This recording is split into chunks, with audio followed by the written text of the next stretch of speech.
Hi guys, cinematic reactions के एक और वीडियो में आप सभी का स्वागत है। दोस्तों, आज की वीडियो में हम बात करेंगे टॉक टू मी मूवी की स्टोरी के बारे में। इसे डायरेक्ट किया है डैनी फिलिपाउ और माइकल फिलिपाउ ने और इसमें लीड में है Sophie विल्डे, Miranda auto, Zoe Terakes, Joe Bird, Chris Alosio, Otis Dhanji, Alexandra Jensen जैसे स्टार्स। ये एक ऑस्ट्रेलियन सुपरनेचुरल हॉरर मूवी है। इसकी स्टोरी फोकस करती है कुछ टीनेजर्स के ग्रुप पर जिन्हें पता चलता है कि वो भूतों से कांटेक्ट कर सकते हैं, लेकिन उनका ये खेल उनके कंट्रोल से बाहर चला जाता है और उनका ये गेम उनके लिए एक नाइटमेयर बन जाता है। तो मूवी की शुरुआत होती है एक पार्टी से, जहां पर सभी लोग एंजॉय कर रहे हैं, लेकिन इस पार्टी में कोल नाम का लड़का बहुत ही परेशान लग रहा था। वो सभी से अपने भाई डेकेट के बारे में पूछ रहा है, जो उसे कहीं नहीं मिल रहा था। तभी एक लड़का उसे बताता है कि डेकेट ऊपर वाले कमरे में है और उसकी हालत बहुत ही खराब है। अब कोल उस कमरे की तरफ पहुंचता है और बार बार डकेट को बाहर आने को कहता है, लेकिन डकेट कोई जवाब नहीं देता। इस बात से उसे गुस्सा आ जाता है और उस कमरे का दरवाजा तोड़ देता है और उस कमरे में डकेट उसे बहुत ही खराब हालत में मिलता है। कोल उसे पूछता है तो डकेट अजीब सी बातें करने लगता है, जैसे कि पापा ने कहा है कि तुम सभी लोगों को चोट पहुंचाओगे। ये बातें कोल को बहुत अजीब लगती है और वो उसे संभालने की कोशिश करता है। वो उसे याद दिलाता है कि हमारे पिता की मौत हो गई है, लेकिन डकेट को समझ नहीं पाता। उसकी हालत लगातार खराब होने लगती है और वो एकदम से अपना आपा खो बैठता है। डकेट पार्टी के बीच में ही सबके सामने कोल के सीने में एक चाकू मार देता है। इसके बाद वो खुद की आंखों में भी चाकू घुसा देता है और मर जाता है। इसके बाद हम मिया नाम की एक लड़की को देखते हैं जो बहुत परेशान दिख रही है। यहाँ हमें पता चलता है कि कुछ महीनों पहले मिया ने अपनी मोम को खो दिया, जिसकी वजह से वो हमेशा डिप्रेस्ड रहती है। मिया की अपने पिताजी के साथ ज्यादा नहीं बनती, इसलिए उसे संभालने के लिए उसकी आंट और आंटी की लड़की जेड और रायली से मिया काफी क्लोज है। इसके बाद हम रायली को देखते हैं जो सिर्फ 12-13 साल का है और वो अपने दोस्त जेम्स के साथ बैठा है। जेम्स रायली को सिगरेट पीने के लिए कन्विंस करता है, लेकिन रायली ऐसा नहीं करता। यहाँ हमें पता चलता है कि रायली अपने दोस्तों से कनेक्ट करने की काफी कोशिश करता है, लेकिन एज ए टीनेजर उसके लिए काफी मुश्किल था। इसके बाद इसके पास मिया आती है जो रायली को घर ले जाने के लिए आई है। रास्ते में हम रायली और मिया के बीच काफी अच्छी बॉन्डिंग देखते हैं, लेकिन रास्ते में आगे जाते हुए उन्हें कांगारू दिखता है जो बहुत ही बुरे हालत में था। यहाँ रायली मिया को वेट्स को कॉल करने को कहता है, लेकिन मिया उसे कहती है कि इसका कोई फायदा नहीं है क्योंकि ये कांगारू ऑलमोस्ट मर गया है। तभी रायली मिया से कहता है कि हमें इस कांगारू को एटलीस्ट मार देना चाहिए ताकि इसका दर्द कम हो जाए, लेकिन मिया ऐसा नहीं कर पाती और अपनी गाड़ी को उस कांगारू के बगल से लेके चली जाती है। अब घर पर जाते ही हम जेड को देखते हैं जो मिया की काफी अच्छी दोस्त है। दोनों एक साथ बातें करते हैं और मिया यहाँ पर जेड को याद दिलाती है कि तुम रायली को पिकअप करना भूल गई थी। तभी जेड यहाँ कहती है कि मैं मेरे बॉयफ्रेंड के साथ बिजी थी जिसका नाम है डेनियल। यहाँ हमें यह पता चलता है कि डेनियल और मिया पास्ट में एक दूसरे को पसंद करते थे। इसके बाद मिया जेड को एक वीडियो दिखाती है जिसमें एक लड़की पजेस्ड थी। इस लड़की की आंखें बड़ी और काली हो गई थी जो नॉर्मल इंसानों से बहुत ही डरावनी लग रही थी। तभी यहाँ हमें यह पता चलता है कि ये एक तरह का गेम है जो मिया और जेड के दोस्तों में कॉमन है। ये गेम हाइली नाम की एक लड़की ने शुरू किया है और वो आज भी एक पार्टी में ये गेम खेलने वाली है। मिया इस पार्टी में जाना चाहती थी और वो जेड को भी आने को कहती है, लेकिन जेड कहती है कि ये सब फेक वीडियो है और तुम्हें इन सभी चीजों पर ध्यान नहीं देना चाहिए। तभी मिया जेड से कहती है कि आज मेरी मोम की सेकंड डेथ एनिवर्सरी है और मैं मेरे घर में अकेले बैठकर वो सब कुछ याद नहीं करना चाहती। ये सुनकर जेड मान जाती है और कहती है कि ठीक है, चलो पार्टी में जाते हैं। इसके बाद आंटी के सोने के बाद मिया और जेड पार्टी में जाने के लिए निकलते हैं और रायली भी इनके साथ आने की जिद करता है। जेड उसे साथ में नहीं लेना चाहती थी, लेकिन मिया मान जाती है। अब आगे हम पार्टी का सीन देखते हैं जहां पर जेड मिया को अपने दोस्तों से इंट्रोड्यूस कराती है और इनके नाम थे हेली, जोश और डेनियल। पार्टी में जाते ही हम सभी को पता चलता है कि कोई भी मिया को पसंद नहीं करता था।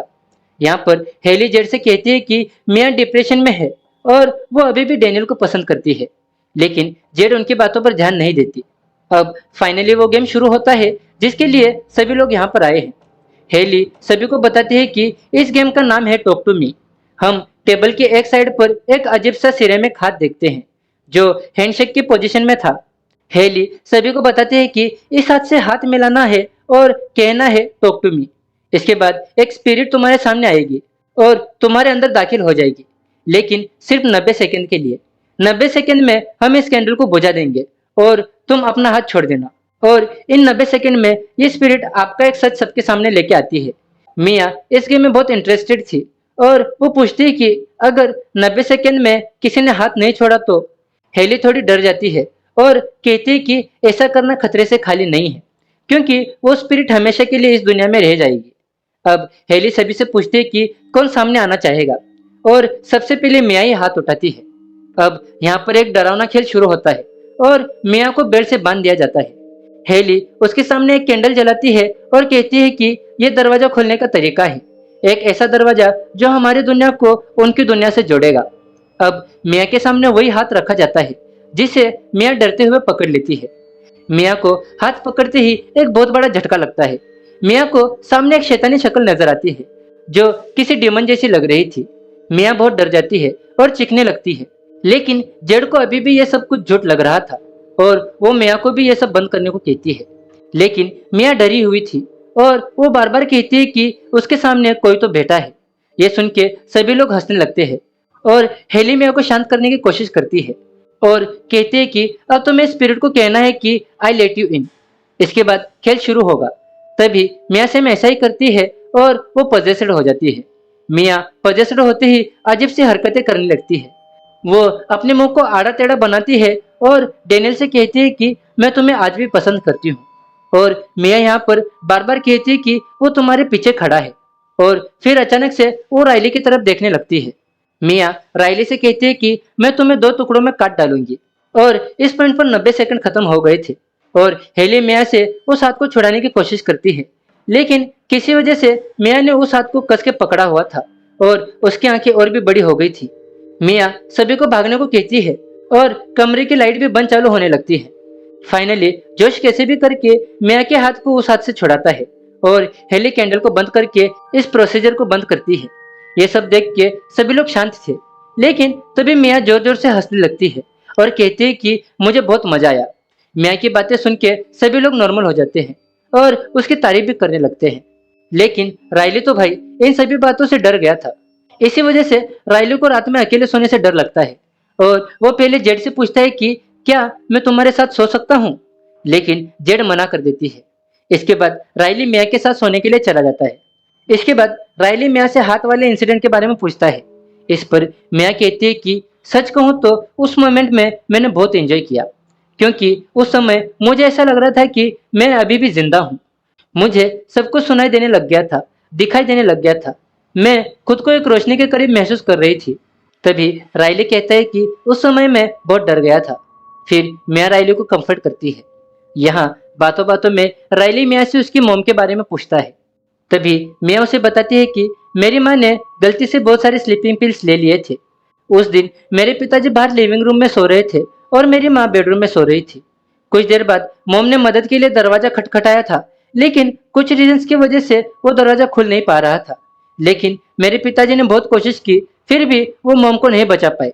मेरी माँ की हालत इतनी खराब हो गई थी कि पुलिस को मेरी माँ के नाखूनों में भी लकड़ी के टुकड़े मिले और दरवाजे पर भी बहुत सारे खरोचों के निशान थे। इसका मतलब उन्होंने अपनी जान बचाने के लिए बहुत कोशिश की थी। यहाँ राइली मिया से वादा करता है कि मैं और जेड हमेशा तुम्हारे साथ रहेंगे। इसके बाद राइली सो जाता है, लेकिन हम उसके पीछे एक काला हाथ देखते हैं जो बहुत ही डरावना लग रहा था। अब अगले दिन मिया और जेड वापस उस गेम को ऑर्गेनाइज करने का प्लान करते हैं, लेकिन इस बार डेनियल उस गेम को ट्राई करना चाहता था। मिया और जेड हेली को मना लेते हैं, लेकिन सबसे बड़ी प्रॉब्लम जेड की मॉम थी। इसलिए मिया और जेड की मॉम से परमिशन मांगते हैं रात को घर पर पार्टी रखने की। जेड की माँ इन्हें परमिशन तो दे देती है, लेकिन कहती है कि कोई भी शराब नहीं पिएगा या किसी भी तरह का नशा नहीं करेगा। इसके बाद जेड की माँ राइली से भी पार्टी के बारे में पूछती है, लेकिन राइली कहता है कि मुझे किसी भी पार्टी के बारे में मालूम नहीं है। इसका मतलब मिया और जेड राइली के बिना ही उस गेम को ट्राई करने वाले थे। इसके बाद रात में जोश और हेली उस हाथ को लेके आ जाते हैं। ये दोनों फिर से उस शैतानी हाथ को सेटअप करने लगते हैं। तभी मिया जो इस हाथ में बहुत इंटरेस्टेड थी, वो जोश से पूछती है कि तुम्हें हाथ कहाँ से मिला। तभी जोश कहता है कि इस हाथ के बारे में बहुत सारी अफवाहें फैली हुई है, जैसे कि ये एक शेयर का हाथ था जो दूसरी दुनिया से कांटेक्ट कर सकता था। बाद में वो शेयर आउट ऑफ कंट्रोल हो गया, इसलिए कुछ लोगों ने उसके हाथ को काट दिया। वही कुछ लोगों का मानना यह है कि ये एक्चुअली किसी डेमोनोलॉजिस्ट का हाथ है जिसका पाला शैतान से पड़ गया था। बाद में इस हाथ को सेरेमिक्स से जोड़ के दूसरी दुनिया से कांटेक्ट करने का जरिया बना दिया गया। तो इस बातचीत के बाद टॉक टू मी गेम फिर से शुरू हो जाता है, जिसमें सबसे पहले हिस्सा लेता है डेनियल। लेकिन डेनियल एक भूत की चपेट में आकर कुछ अजीब सी हरकतें करने लगता है, जिसकी वजह से भूत उतरने के बाद वो काफी शर्मिंदा होता है। ये देखकर जेड इस गेम को यहीं पर रोकना चाहती थी, लेकिन बच्चे तो आखिर बच्चे होते हैं, इसलिए मिया और हेली इस गेम को जारी रखती हैं। लेकिन वो डिसाइड करते हैं कि इस बार कोई भी वीडियो शूट नहीं करेगा। इसके बाद सभी लोग एक एक करके इस गेम को ट्राई करते हैं, जिसमें शुरुआत के कुछ भूत इन लोगों की सांस को रोक देते हैं, फिर 1 मिनट तक उनकी सांस रुकी रहती है। इसके बाद सभी लोग कुछ अजीब सी बातें करते हैं या कुछ सच्ची बातें बोलते हैं। इसी गेम और ड्रिंक्स के बीच रात खत्म होने लगती है और सभी वापस जाने लगते हैं। लेकिन सभी को एंजॉय करता देख राइली और जेम्स भी इस गेम में शामिल होना चाहते थे। राइली काफी इंटरेस्टेड था और वो अपने दोस्त जेम्स को इम्प्रेस करना चाहता था, लेकिन जेड उसे मना कर देती है। इसके बाद सभी लोग जाने लगते हैं और जेड भी दूसरे कमरे में चली जाती है। तब बार बार पूछने की वजह से मिया राइली को गेम खेलने के लिए अलाउ कर देती है, लेकिन सिर्फ 50 सेकंड के लिए। यहाँ पर हेली भी थोड़ा हिचकिचा रही थी, लेकिन फिर भी सब कुछ फिर से सेट किया जाता है और राइली कहता है टॉक टू मी। लेकिन उसके ऐसा कहते ही राइली के चेहरे का रंग उड़ जाता है और वो कहता है कि ये सच नहीं है। लेकिन फिर भी मिया उसे आगे बढ़ने को कहती है, क्योंकि सिर्फ 50 सेकंड की तो बात है। जब राइली उस आत्मा को अपने अंदर आने को कहता है, तब ये आत्मा कुछ अजीब सी बातें करने लगती है। राइली कहता है, मुझे माफ कर देना मी, मैं तुम्हें चोट नहीं पहुंचाना चाहती थी। ये बात सुनकर सभी शॉक्ड रह जाते हैं और वही मिया इमोशनल होने लगती है। मिया कहती है कि ये मेरी माँ की आवाज है, मेरी माँ मुझे प्यार से मी बुलाती थी। अब हेली और जोश इस गेम को बंद करना चाहते थे और हेली मिया को याद दिलाती है कि 50 सेकंड पूरे हो चुके हैं। लेकिन मिया राइली के हाथ से वो शैतानी हाथ को छुड़ाने नहीं देती। वो कहती है कि ये मेरी मॉम है और मुझे कुछ और सेकंड्स चाहिए। यहाँ राइली बार बार मिया की माँ की आवाज में मिया से माफी मांगता है और कब 90 सेकंड पार हो जाते हैं किसी को भी पता नहीं चलता। अब माफी मांगते मांगते राइली वायलेंट हो जाता है और अपने सर को जोर जोर से पटकने लगता है। ये देखकर मिया उससे हाथ छुड़वाती है, लेकिन बहुत देर हो चुकी थी। राइली की ताकत बहुत बढ़ गई थी और वो खुद को बहुत जख्मी कर देता है। वो अपनी आंख भी निकालने की कोशिश करता है। तब तक यहाँ जेड भी वापस आ जाती है और पूरे कमरे में डर का माहौल था। यहाँ कुछ लोग एम्बुलेंस बुलाने लगते हैं, तो जेड बार बार अपने भाई को होश में लाने की कोशिश करती है। हेली और जोश को तो समझ ही नहीं आ रहा था कि आगे क्या होगा। इसी बीच हम मिया को देखते हैं, जो पूरी शौकड़ थी। वो अपने कमरे की तरफ जाती है, जहां उसे खिड़की के दूसरी तरफ एक औरत की परछाई दिखाई देती है। इसके बाद मिया अपना हाथ धोने लगती है, जिस पर राइली का खून लगा हुआ था। इसके बाद घर में पुलिस आ जाती है और राइली को भी हॉस्पिटल लेके जाया जाता है। इस हादसे के बाद जेड और उसकी मॉम बहुत ही बड़े सदमे में थे और कहीं ना कहीं जेड राइली की इस हालत का जिम्मेदार मिया को ही मान रही थी। वहीं दूसरी तरफ मिया के घर में मिया के पिताजी उससे बात करने की कोशिश करते हैं, लेकिन मिया उनसे बात नहीं करती। और हॉस्पिटल में भी मिया को उसकी माँ की परछाई दिखाई देती है। ये परछाई शैतानी आवाज में उसे अपने पास बुलाती है। इस हादसे में मिया काफी परेशान हो जाती है और इस हालत में उसे डेनियल संभालता है। मिया डेनियल से राइली वाला इंसिडेंट शेयर करती है और कहती है कि मुझे लगता है कि मेरी मॉम सच्ची में मुझसे मिलना चाहती है। लेकिन डेनियल कहता है कि वो एंटिटी सिर्फ हमारे डर को हमारे खिलाफ इस्तेमाल कर रही है, सच्चाई से उसका कोई लेना देना नहीं है। लेकिन मिया फिर भी एक बार टॉक टू मी गेम से अपनी माँ से जुड़ना चाहती थी। इसके बाद डेनियल मिया को उसके घर छोड़ने जाता है, लेकिन मिया उससे रिक्वेस्ट करती है कि तुम मेरे घर पर ही रुक जाओ, क्योंकि मैं अकेले नहीं रहना चाहती। तभी हमें पता चलता है कि राइले वाले इंसिडेंट के बाद मिया उस हाथ को अपने साथ ही अपने घर पर लेके आ गई थी। आधी रात में जब मिया और डेनियल सो रहे थे, तब हम ऐसे हाथ को हिलता हुआ देखते हैं। मिया को सपने में अपने मोम की डेथ वाला सीन नजर आता है और वो डर के मारे जाग जाती है। लेकिन उठने के बाद भी ये भयानक सपना खत्म नहीं होता। हम अंधेरे में घर के कोने में से एक आत्मा को रेंगते हुए मिया के पास आता हुआ देखते हैं। यह आत्मा जरा जरा मिया के मोम की तरह दिख रही थी, लेकिन बहुत ही डरावनी लग रही थी। मिया इस आत्मा से बचने की कोशिश करती है और वो बार बार डेनियल को जगाने की कोशिश करती है, लेकिन वो आत्मा डेनियल के करीब आकर उसके पैर का अंगूठा चूसने लगती है। ये देखकर मिया घबरा जाती है और थोड़ी देर बाद जब डेनियल की आंखें खुलती है, तो वो देखता है कि मिया उसके पैर का अंगूठा चूस रही है। ये देखकर डेनियल मिया से नाराज हो जाता है और उसके घर से चला जाता है। डेनियल के चले जाने से मिया घर में अकेली रह जाती है। और इस अकेलेपन में उसका सिर्फ एक ही सहारा था और वो था वही हाथ। मिया अपने आप को रोक नहीं पाती है और इस हाथ से जुड़कर अपनी मॉम से कांटेक्ट करने की कोशिश करती है। इस बार मिया खुद अपनी माँ को आवाज देती है ताकि वो इस हाथ के जरिए अपनी माँ से बात कर सके। मिया फिर से अंधेरे में अपनी माँ को देखती है जो काफी डरावनी दिख रही थी। यहाँ मिया अपनी माँ से पूछती है कि आखिर तुमने खुद की जान क्यों ली।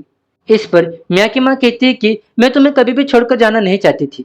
वो मिया का हाथ थाम लेती है और कहती है कि मैं हमेशा तुम्हारे साथ रहूंगी। दूसरी तरफ हॉस्पिटल में हम जेड और उसकी माँ को देखते हैं जो रायले को नहला रहे थे। तभी जेड की मॉम बाहर चली जाती है और जेड अकेले रायले को नहलाती है। तभी रायले अचानक से वायलेंट हो जाता है और अपने सर को नीचे फर्श पर मारने लगता है और अपने खून को पीने लगता है। वो शैतान की तरह हंसने लगता है जिसे देखकर जेड बहुत ही डर जाती है। इसके बाद किसी तरह से रायले को कंट्रोल किया जाता है। अगली सुबह मिया सभी को बताती है कि मुझे बार बार हर जगह मेरी मॉम दिखाई देने लगी है। पहले तो मिया के दोस्त उस पर यकीन नहीं करते, लेकिन तभी डेनियल भी कल वाला हादसा सभी को बताता है। यह सुनकर जोश कहता है कि सेम ऐसा ही डैकेट के साथ भी हुआ था। उसने कहा था कि ये एंटिटी हमारे अपनों का रूप ले लेती है और उनके जरिए हमें मैनिपुलेट करने लगती है। इसके बारे में पूछने पर जोश बताता है कि डैकेट वो लड़का है जिसने मुझे यह हाथ दिया था। सबसे पहले डैकेट के पास यह हाथ आया था जो उसे कहीं से तो मिला था और वही सबसे पहले अलग अलग पार्टीज में जाकर ये गेम खेला करता था। लेकिन फिर डैकेट को बिना इस हाथ के सभी जगह आत्माएं दिखाई देने लग गई थी। तब उसने इस हाथ को मुझे दे दिया। इसके बाद जोश वही हादसे के बारे में बताता है जो हमने इस मूवी की शुरुआत में देखा था। उस हादसे के बाद डैकेट की जान तो चली गई थी, लेकिन उसका भाई अभी भी जिंदा है। ये सुनने के बाद जोश, हेली, मिया, जेड और डेनियल कॉल से मिलने चले जाते हैं और उससे रिक्वेस्ट करते हैं कि तुम हमारी मदद करो। तभी कोले ने कहता है कि कुछ देर बाद अपने आप ही उन आत्माओं का असर कम होने लगता है और वो विक्टिम के शरीर से बाहर चली जाती है। लेकिन जेड कोल को बताती है कि ये एंटिटी मेरे भाई को जान से मारने की कोशिश कर रही है। लेकिन तभी मिया को याद आता है कि इस गेम के अनुसार हमें कैंडल को बुझाकर उस दुनिया के दरवाजों को बंद करना होता है। लेकिन पार्टी वाली रात हम सब रायले की हालत देखकर कैंडल बुझाना भूल गए थे। इस बात से मिया समझ जाती है कि हो ना हो रायले की आत्मा अभी भी दूसरी दुनिया में फंसी हुई है, क्योंकि वो पोजीशन से बाहर ही नहीं आया है। इसके बाद मिया, जेड और डेनियल फिर से रायले के पास जाते हैं और टॉक टू मी गेम के जरिए दूसरे पोर्टल से जुड़ने की कोशिश करते हैं। इन्हें लगता है कि अगर हमने इस बार कैंडल सही समय पर बुझा दिया तो शायद से रायले वापस ठीक हो जाएगा। यहाँ मिया सेम ऐसा ही करती है और रायले के हाथों में उस हाथ को डाल देती है। वो उस एंटिटी को बुलाती है और रायले से बात करने को कहती है, लेकिन इसका कोई फायदा नहीं होता। उन्हें रायले से कोई जवाब नहीं मिलता। डेस्परेशन में मिया खुद ही हाथ को थाम लेती है और डिसाइड करती है कि वो दूसरी दुनिया में जाकर पता लगाएगी कि रायले कहाँ पर है। जब मिया उस हाथ को पकड़ती है तो उसे रायले के बेड पर एक छोटी सी बच्ची दिखाई देती है। मिया उससे रिक्वेस्ट करती है कि प्लीज मुझे रायले तक पहुंचा दो। ये सुनकर वो छोटी बच्ची मिया को कहती है कि आई लेट यू इन। मिया को इस बच्ची की आत्मा के जरिए एक भयानक नजारा दिखता है जिसे देखकर मिया पूरी तरह शॉक्ड हो जाती है। वो देखती है कि रायली एक नरक जैसी जगह पर फंसा हुआ है जहाँ पर बहुत सारे शैतान उस पर टूट पड़े हैं, उस पर जुर्म कर रहे हैं। इस वजह से रायली बहुत ही दर्द और तकलीफ में जूझ रहा है। ये देखकर मिया समझ जाती है कि रायली को वापस लाना नामुमकिन के बराबर है। इसके बाद मिया दर्द और गिल्ट के साथ हॉस्पिटल से भागती है और अपने घर पर पहुंचती है। घर पर आते ही मिया के पिताजी उससे बात करने की कोशिश करते हैं, लेकिन फिर एक बार मिया उन्हें मना कर देती है। लेकिन मिया के पिता उससे रिक्वेस्ट करते हैं कि प्लीज एक बार मेरी बात सुन लो। मिया के पिताजी मिया को कहते हैं कि तुम्हारी माँ ने मरने से पहले एक चिट्ठी लिखी थी जो मैंने तुम्हें कभी दी नहीं। मुझे ऐसा लगता था कि इस चिट्ठी को तुम्हें ना देखकर मैं तुम्हें दर्द से दूर कर रहा हूँ, लेकिन अब मुझे पता चल गया है कि मुझसे बहुत बड़ी गलती हो गई है। इसके बाद मिया के पिताजी मिया को वो लेटर पढ़कर सुनाते हैं जिसमें मिया की माँ माफी मांगती है। खत में मिया की माँ लिखती है कि मैं ये कदम इसलिए उठा रही हूँ कि मैं मेरी जिंदगी से परेशान हो गई हूँ और शायद ऐसा करने से मुझे चैन मिलेगा। चिट्ठी पढ़ने के बाद मिया और उसके पिताजी दोनों इमोशनल हो जाते हैं और दोनों एक दूसरे को संभालते हैं। लेकिन तभी मिया को उसके पिताजी के पीछे फिर से उसकी माँ की आत्मा नजर आती है जो मिया से कहती है कि तुम्हारे पिताजी झूठ बोल रहे हैं।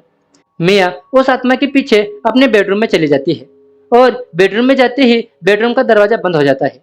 अब बाहर से मिया के पिताजी लगातार दरवाजा खटखटाते रहते हैं, लेकिन मिया की माँ कहती है कि ये तुम्हारे पिताजी नहीं है। वो कहते हैं कि तुम्हारे पिताजी ने तुमसे जो कुछ भी कहा है वो सब कुछ झूठ है और सिर्फ तुम ही हो जो खुद को प्रोटेक्ट कर सकती हो। और यहाँ मिया की माँ कहती है कि राइली को भी अब तुम्हारी ही जरूरत है। वो बहुत ही तकलीफ में है और वो इस तकलीफ में जिंदा नहीं रह पाएगा। मिया की माँ मिया से कहती है कि तुम राइली को मार दो और इस दुनिया में मैं राइली का ख्याल रखूंगी, जिसकी वजह से उसको दर्द नहीं होगा। वहीं बाहर हम मिया के पिताजी को देखते हैं, जो असल में मिया के दरवाजे पर है ही नहीं। उन्हें मिया के बैग में वो शैतानी हाथ मिल गया था और वो उसे लगातार देख रहे हैं। इधर मिया के पास उसके पिताजी दरवाजे तोड़कर हमला कर देते हैं। अपनी जान बचाने के लिए मिया झटपटाती है और ये आवाज सुनकर मिया के असली पिताजी उसके पास जाते हैं, लेकिन मिया को लगता है कि वो उसके पिताजी नहीं है और तभी मिया उसके पिताजी की गर्दन में कैंची घुसा देती है। अपने पिताजी को खून में लथपथ देखकर मिया रोने लगती है। वहीं अब दूसरी तरफ हॉस्पिटल में राइली की तबीयत में सुधार आने लगा था और उसका ख्याल जेड और उसकी माँ रख रहे थे। तभी जेड को मिया का कॉल आता है। कॉल पर जेड मिया से कहती है कि राइली की तबीयत में अब सुधार आने लगा है। तभी मिया कहती है कि प्लीज मेरे घर आ जाओ, मैं बहुत तकलीफ में हूँ। ये सुनकर जेड मिया के घर के लिए निकल जाती है, लेकिन तभी हमें पता चलता है कि मिया ने जेड को हॉस्पिटल के बाहर से ही कॉल किया था। जेड के जाते ही मिया राइली के पास चली जाती है और उसके पेंट में अभी भी वो कैंची मौजूद है। राइली के पास आते ही उसे राइली के बेड पर एक शैतान नजर आता है, जो उसे भड़काता है। वो कहता है कि तुम राइली को कभी बचा नहीं पाओगी। यहाँ राइली की माँ भी मौजूद थी, जो मिया से माफी मांगती है। वो कहती है कि मुझे तुम्हें ऐसा कहना नहीं चाहिए था। उस समय राइली की हालत देखकर मुझे कुछ समझ में नहीं आ रहा था कि मैं क्या करूं। मिया कहती है कि इट्स ओके आंटी। फिर मिया जेड की माँ को कहती है कि क्या मैं राइली के साथ कुछ समय अकेले रह सकती हूँ। इस पर राइली की माँ कहती है कि बेशक, क्यों नहीं। इतना कहकर वो वहां से चली जाती है। तभी बेड पर उस शैतान को देखकर मिया राइली को मारने की कोशिश करती है, लेकिन वो मार नहीं पाती। वहीं दूसरी तरफ जेड मिया के घर पर पहुंच जाती है और वहां पर वो मिया के पिताजी को खून से भरा हुआ देखती है। ये देखकर जेड सब कुछ समझ जाती है और एम्बुलेंस बुलाती है। इसके बाद जेड तुरंत हॉस्पिटल के लिए निकलती है और अपनी माँ को कॉल करती है और उनसे पूछती है कि मिया कहाँ पर है। तो जेड की माँ कहती है कि वो राइली के पास है। ये सुनकर जेड उसकी माँ को कहती है कि तुरंत राइली के पास जाओ, मिया बहुत ही डेंजरस है। ये सुनते ही जेड की माँ राइली के पास जाती है, लेकिन मिया और राइली दोनों वहां पर नहीं थे। वहीं दूसरी तरफ जेड हॉस्पिटल पहुंच गई थी और वो देखती है कि मिया राइली को लेकर हाईवे की तरफ जा रही है। मिया कहीं ना कहीं खुद को ऐसा करते हुए रोकना चाहती थी, लेकिन मिया के पीछे उसकी माँ की आत्मा थी, जो उसे बार बार कह रही थी कि तुम सही कर रही हो। हम देखते हैं कि मिया ऑलमोस्ट राइली को हाईवे पर व्हीलचेयर के साथ फेंकने वाली होती है, लेकिन तभी अचानक सब कुछ काला हो जाता है और हमें पता चलता है कि राइली की जगह मिया खुद रास्ते पर जा गिरी है और जेड ने राइली को बचा लिया है। मिया बीच रास्ते में खड़ी हो जाती है और अपने सामने सब लोगों को देखने लगती है। वो जेड के पीछे पीछे हॉस्पिटल में आ जाती है और वहां पर वो अपने पिताजी को देखती है। वो हॉस्पिटल में अपने पिताजी के पीछे पीछे जाती है।